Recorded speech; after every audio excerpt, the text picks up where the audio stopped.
जिल्हा महिला आघाडी प्रमुख पदाचा राजीनामा देण्यात आलेला आहे। ठाण्यात मीनाक्षी शिंदेंनी राजीनामा दिलेला आहे। एक मोठी बातमी या क्षणाला आपण पाहतोय। ठाणे महापालिकेत 2 वेळा महापौर पद भूषवलेल्या आणि शिवसेनेच्या शिंदे गटाच्या आक्रमक नेत्या म्हणून मीनाक्षी शिंदेकडे पाहिलं जातं आणि यांनी आता निवडणुकीच्या पार्श्वभूमीवरच राजीनामा दिलेला आहे। शिंदे गटाला एक मोठा धक्का बसलाय। आमचे प्रतिनिधी विकास काठे यांच्याकडून आपण अधिकचे अपडेट्स घेऊया। विकास, शिंदे सेनेला शिंदेच्या बाले किल्ल्यातच त्यांना मोठा धक्का बसलेला आहे। मीनाक्षी शिंदेने राजीनामा दिलेला आहे। या राजीनाम्याचं नेमकं कारण समोर आलेलं आहे का?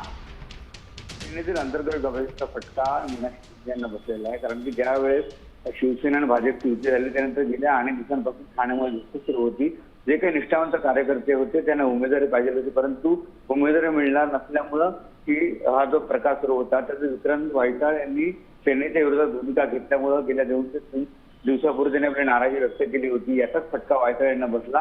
त्यामुळं नाराज झालेल्या मीनाक्षी शिंदे यांनी आपला राजीनामा दिला आहे। मीनाक्षी शिंदे यांनी राजीनामा दिल्यामुळे ती ठाण्यामध्ये जी अंतर्गत शिवसेनेतली गटबाजी आहे, खास करून शिंदे गटातली गटबाजी आहे, ती समोर आलेली आहे। गेल्या अनेक वर्षांपासून पक्ष संघटनेत काम करत असताना महापौर पद त्यांनी देखील भूषवलं होतं आणि शहरामध्ये संघटना वाढवण्यासाठी महिलांच्या संघटक अध्यक्षपदी देखील त्यांची निवड करण्यात आली, परंतु मीनाक्षी शिंदे यांनी राजीनामा दिल्यामुळं त्यांचा राजीनामा पक्षाचे स्वीकारतील का हा देखील जरी प्रश्न असला तर दुसरीकडे मात्र ठाण्यातली अंतर्गत गडबडी समोर आलेली।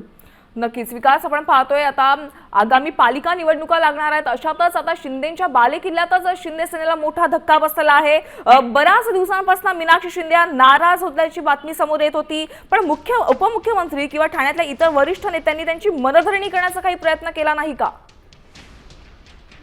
राज्याचे उपमुख्यमंत्री आणि शिवसेनेचे मुख्य नेते आहेत एकनाथ शिंदे यांच्यावर देखील त्यांची चर्चा झाली होती आणि त्याचाच आता युती होणार असल्यामुळं याचाच फटका ठाण्यातले जे काही सर्वसामान्य कार्यकर्ते आहेत त्यांना बसणार असल्यामुळं त्यांनी ही गोष्ट देखील यापूर्वी जे काही त्यांचे पक्षश्रेष्ठी त्यांच्याकडे देखील सांगितले होते, परंतु त्यांनी लक्ष न दिल्यामुळं कुठेतरी कार्यकर्त्यांचे दुष्पूर असते आणि ह्या दुष्पूसीचा फटका मीनाक्षी शिंदे यांना बसल्यामुळं त्यांनी नाराजी व्यक्त करून आपल्या पदाचा राजीनामा दिला। विकास, आता मीनाक्षी शिंदेची पुढची वाटचाल नेमकी काय असणार आहे? आता कशा पद्धतीने ठाणे पालिकेसाठी निवडणूक लढणार आहेत त्या संदर्भात काही माहिती समोर आलेली आहे का? कोणत्या पक्षामध्ये ते जाणार आहेत का? या संदर्भात काय सांगाल? मीनाक्षी शिंदे यांचं राजकीय भवितव्य काय असतात त्या संदर्भात त्यांनी अद्याप कुठलीही माहिती दिलेली नाही। दुसरीकडे बघितलं मीनाक्षी शिंदे या नाराज होत्या, परंतु ते पक्ष सोडणार नसल्याचं देखील त्यांनी सांगितलेलं आहे।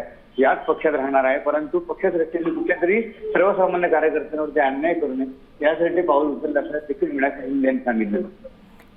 नक्कीच आपण पाहतोय विकास, एक मोठा धक्का शिंदे सेनेला या ठिकाणी बसलेला आहे, कारण की ठाणा म्हटलं की शिंदे सेनेचा हा बालेकिल्ला मानला जातो आणि अशात आता निवडणुका लागलेल्या आहेत। नेमकं हे नाराजीचं कारण काय आहे मीनाक्षी शिंदेचं, त्याबाबत तुम्ही काय सांगाल? शिंदे गेल्या अनेक दिवसांपासून नाराज होत्या। जेव्हा राज्याचे मुख्यमंत्री म्हणून एकनाथ शिंदे होते त्यावेळेस देखील त्यांना महिला आणि आर्थिक विकास महामंडळ हा जो काही महामंडळ आहे ते देण्यात येणार होतं, परंतु त्यांनी ते घेतलं नव्हतं। त्याच्यानंतर मीनाक्षी शिंदे यांच्याकडे नक्कीच विकास, धन्यवाद या सविस्तर माहितीसाठी। तर आपण पाहतोय आगामी निवडणुका पाहता उपमुख्यमंत्र्यांच्या बाले किल्ल्यातच अशा ज्येष्ठ नेत्यांना राजीनामा देणं हा शिंदे गटासाठी एक मोठा धक्का मानला जातोय। ठाण्यात मीनाक्षी शिंदेंनी राजीनामा दिल्याची माहिती समोर येते।